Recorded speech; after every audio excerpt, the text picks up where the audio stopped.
The introduction to sensation and perception, we start with a little bit of the actual meat here. So the perceptual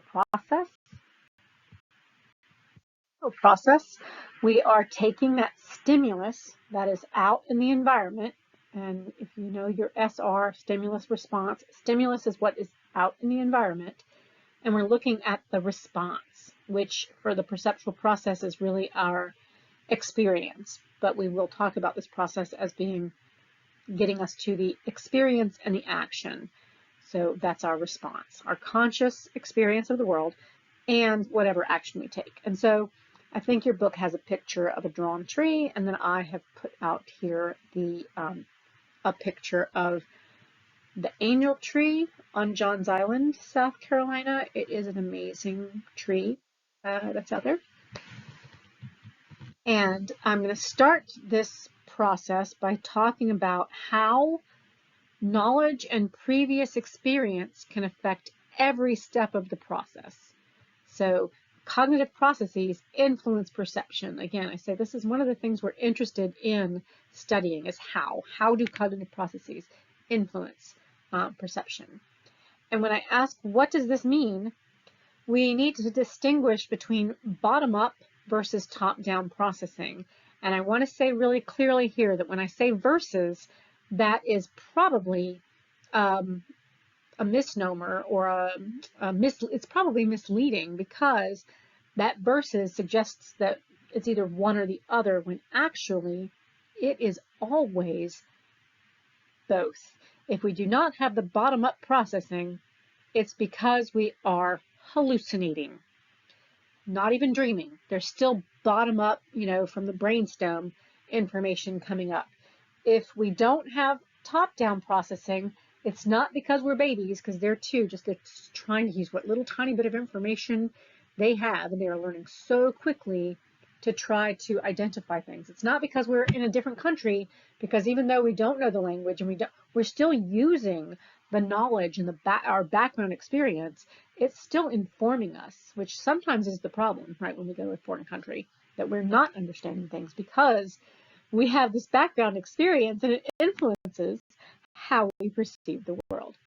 They're both always happening.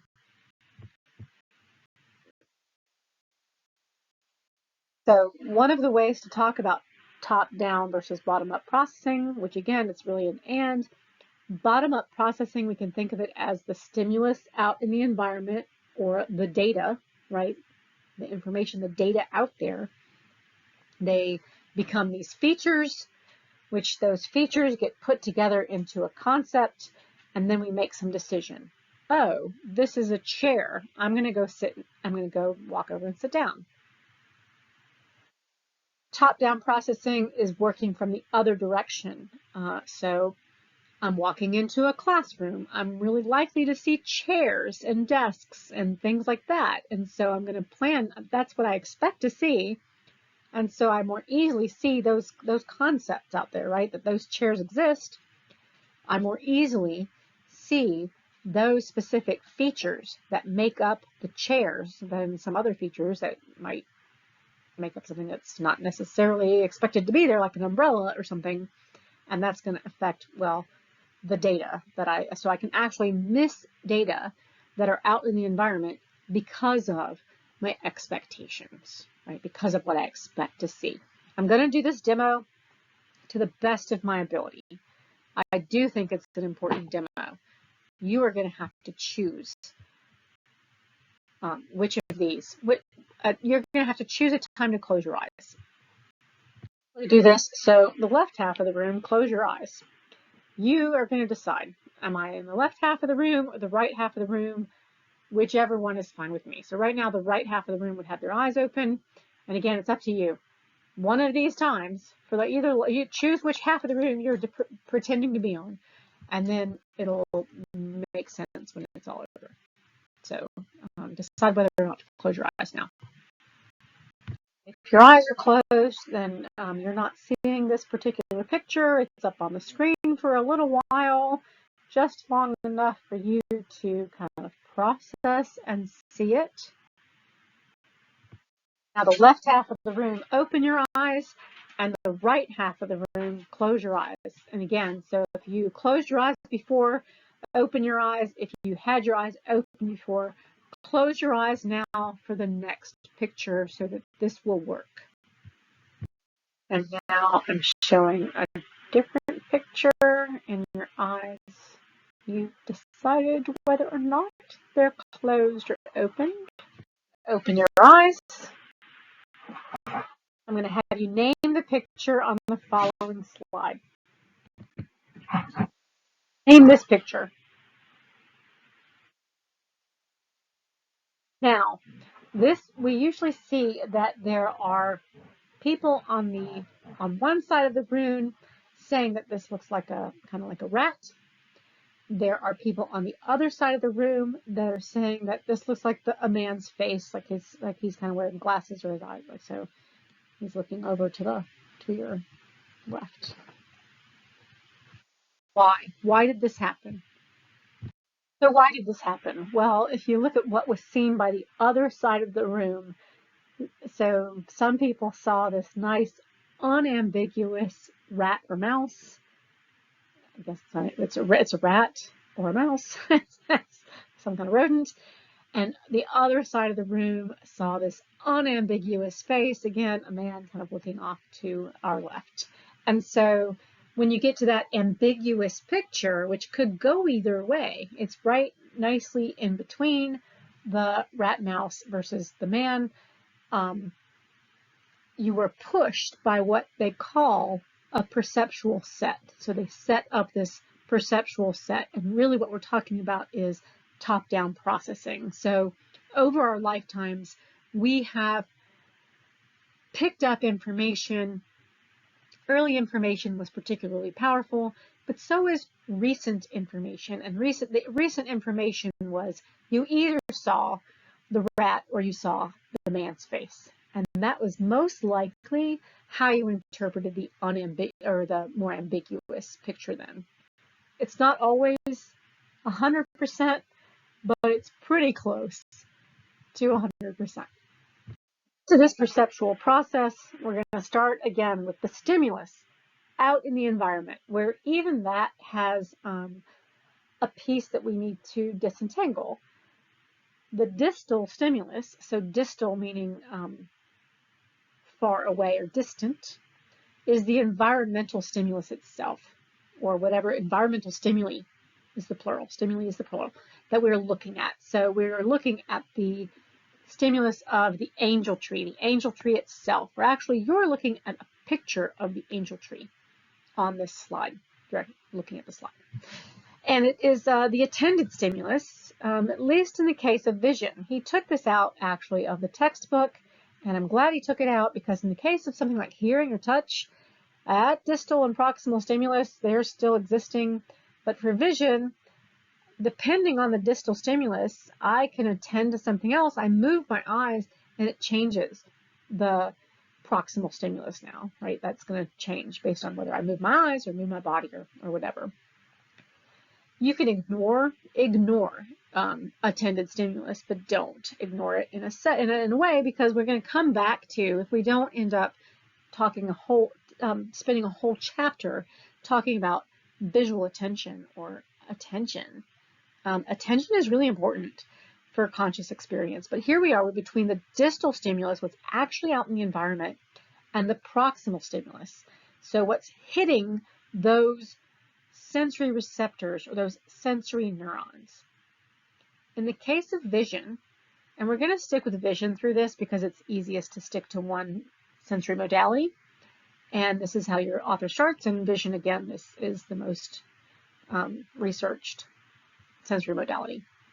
So the stimulus on the receptors, in the case of vision, that is an image, right? And actually, it's a representation of the stimulus. It's not resembling the stimulus itself. It's a representation of the stimulus. No one has taken that picture or that angel tree and shoved it into your eye so that it hits those sensory receptors. What you're actually getting is an image, and it has been transformed.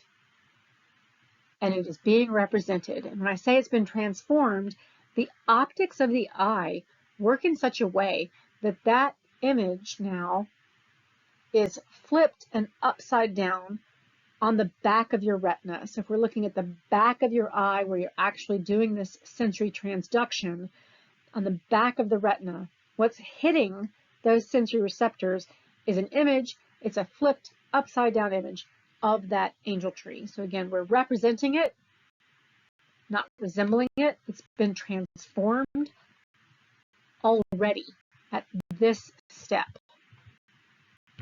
If we look at what's happening at the sensory receptors, so the sensory receptors for vision are our photoreceptors, the rods and the cones. They contain a visual pigment that allows us to change that light energy, that electromagnetic energy, into electrochemical energy. Or we might say changing that light energy, that energy on the electromagnetic spectrum, into action potentials. So electrochemical energy is energy that the brain can understand. And this is transduction. Transduction. I'm going to sing that every time I can remember to sing it. Transduction. This amazing, magical thing that happens that transforms one form of energy into another. For our brains, it's going to be electrochemical energy. We're going to see when we talk about the neurology or physiology of the senses that we're going to have electrophysiological conduction down an axon, and then those neurons are going to communicate to neurons down the line with chemicals. And so we're going to have a new action potential. So transduction for vision, we're changing light into electrochemical energy. For auditory information, we're changing these sound waves. So these very slight changes in air pressure into electrochemical energy. For taste and smell, we're taking in chemicals into our bodies or affecting our olfactory receptor neurons. We're changing those chemicals into action potentials or electrochemical energy. And for touch, we are changing that pressure information, or depending on what kind of information we're pulling in from our body. It can be heat or cold or tickle or pain. We're changing that into action potentials, into electrochemical energy that the brain can understand. Step 4, we're staying in the electricity part. So we just had our sensory receptors as step 3. Step 4 is neural processing. So we've taken this information in through those photoreceptors, and we need to process that information through many neural networks in order for the brain to understand it. So the neural processing is this stage or this step of transmission. Information goes from the sensory receptors to the brain. If we don't get it to the brain, there's no perception. If I have anything going wrong at my optic nerve, it doesn't matter if my rods and cones work. I still am not going to perceive. I'm not going to get any visual information because that information isn't getting to the brain.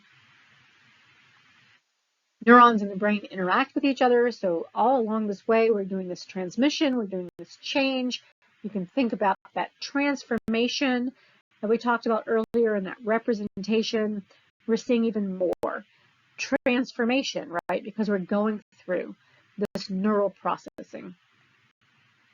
Briefly go through this neural processing.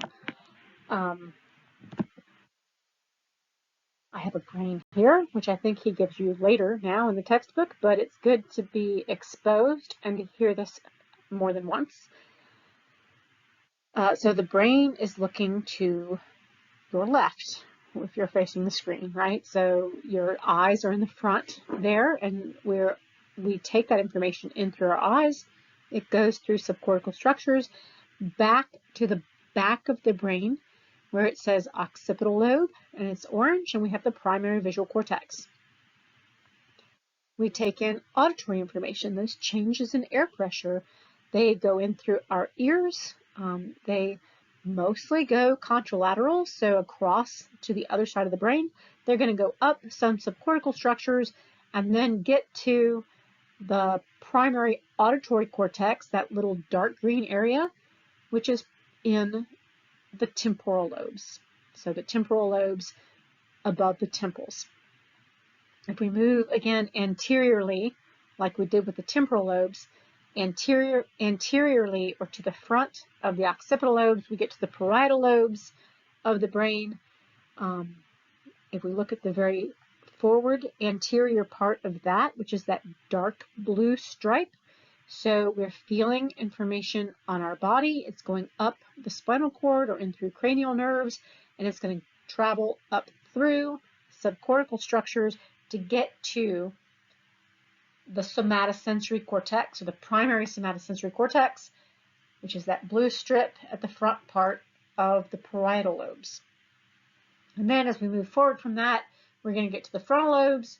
We're not going to spend a lot of time in the frontal lobes in this class because we're basically just perceiving the world, unless we're talking about cognitive processes, but they kind of get alluded to a lot of the time. We're not really thinking about what's happening in the frontal lobes that much. And then there's also so at the very posterior part, so at the very back part of those frontal lobes, that like pinkish purplish dark stripe is the primary motor cortex. It is nicely aligned with the primary somatosensory cortex. So I'm feeling my body and moving my body, and that information is easily communicated directly between those two regions. So those are our basic, and when we're talking about these cortices, we're talking about the higher level cortical processing that is happening in the brain. And I have already used the word subcortical. Those subcortical structures like the superior colliculi or the inferior colliculi, those areas in the midbrain, the hindbrain, and even in the forebrain that are not in the cortex are subcortical structures that are doing a lot of the processing and sending that information on. We will talk about some of those, but mostly we're getting that information through those to what is the mammalian outer brain, or the cortex. So when we get out to the outer brain and the cortex, that is actually where our first conscious experience occurs. So experience and action, we've gotten it through neural processing to whatever primary receiving area, and now we have the brain's translation of incoming sensations, or the conscious experience of the environment. And we're actually going to separate that from recognition. So comparing perception with memory and having some actual recognition of what's out there. And this is an important distinction. This is an important distinction, and we know this because of people who have something called visual agnosia. So I'm going to tell you this short story about Mr. P. Mr. P is the person who Dr. Oliver Sacks named his book after, the book that was called The Man Who Mistook His Wife for a Hat. He had a profound visual agnosia. He was a music teacher, and he realized that he stopped being able to recognize his students by their faces. You might think, oh, but after a lot of students, maybe you don't recognize them as well, but he did. He could recognize a lot of them by their voices. Okay, so he could recognize them, just not by their faces anymore. But this wasn't just a prosopagnosia. This wasn't just a loss of faces. And his wife realized this one day when they were walking together, and he ran into a parking meter, and he tipped his hat. And he said, "Oh, excuse me, ma'am." That's when she took him to the neuropsychologist, Dr. Oliver Sacks. Dr. Oliver Sacks has many videos and many books. If you're interested in any of this kind of what happens when I have a specific kind of brain damage, what happens to perceptual processing, he's the person to go read or to watch. He gives you the interesting biography and the tidbits, and then he goes and tells you, well, this is the exact brain region that we're looking at here that was damaged in this person. So Mr. P had damage to his temporal lobes. We got that in through the conscious experience, but it wasn't being put back together into meaningful objects for recognition. And they did some studies on him and some tests on him. He could see, he could pass eye exams, but then they asked him, so they showed him a baseball glove and they said, what is this? And he says, he described it. He says it has like these 5 outpouching things. He could see it just fine. And they said, well, just guess what it is. And he said, well, it looks like it could be a purse for 5 differently sized coins. So clearly not recognizing something as really common and simple as a baseball glove. And the book was named after him because one day after Dr. Sachs was talking to him, he got up, went over, and tried to pick up his wife's head. He was trying to get his hat off of the hat rack. So profound kind of visual agnosia, which not knowing the visual world, or not recognizing or knowing the visual world. And so those are steps 5 and 6, 5 being perception, 6 being recognition. And again, we really want to distinguish those. It's an important distinction. And then step 7 is action. What do we do with the information? Well, in this case, if I'm looking at the angel tree, I might walk over. I might want to touch part of the trunk, or I might see a butterfly, or so my eyes are going to move. I'm going to walk. We usually see this kind of cyclical sort of thing where my action is going to then change the distal stimulus, which again, some of that depends on attention, and it depends. So for vision, that all makes a lot of sense. That is cyclical, and that I'm going to that the distal stimulus is going to be what it is, but the proximal stimulus is going to change because my eyes are moving and things like that. That's not necessarily true for all the sensory modalities because, again, if someone might be touching me, I can't, it has nothing to do with my behavior or actions necessarily. Someone's talking, I'm talking right now.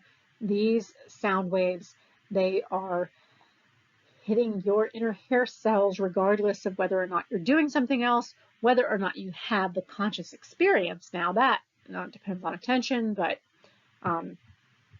that attended stimuli and where that's important, it really depends on the sensory modality.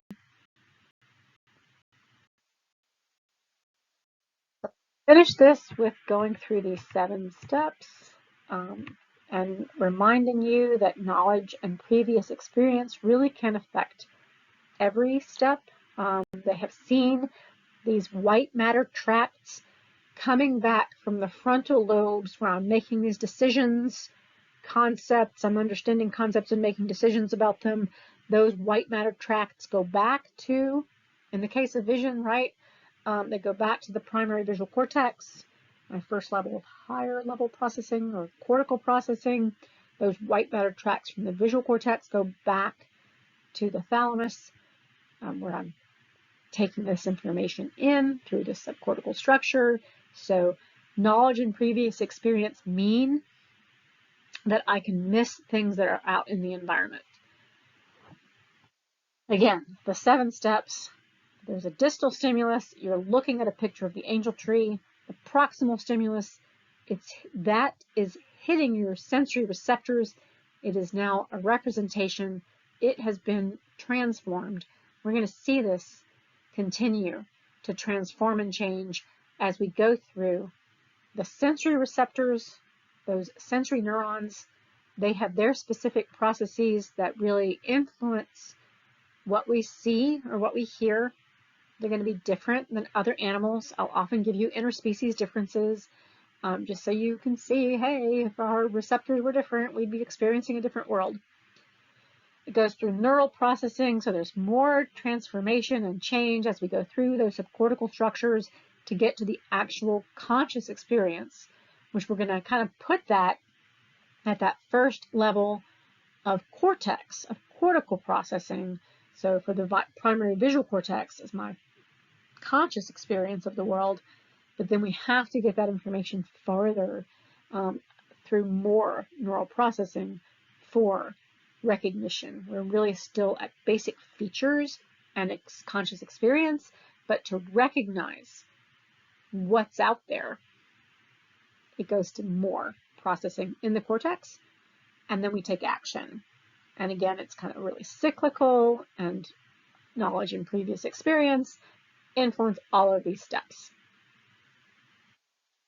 This is our perceptual process, and that is part 2 of the introduction to sensation and perception.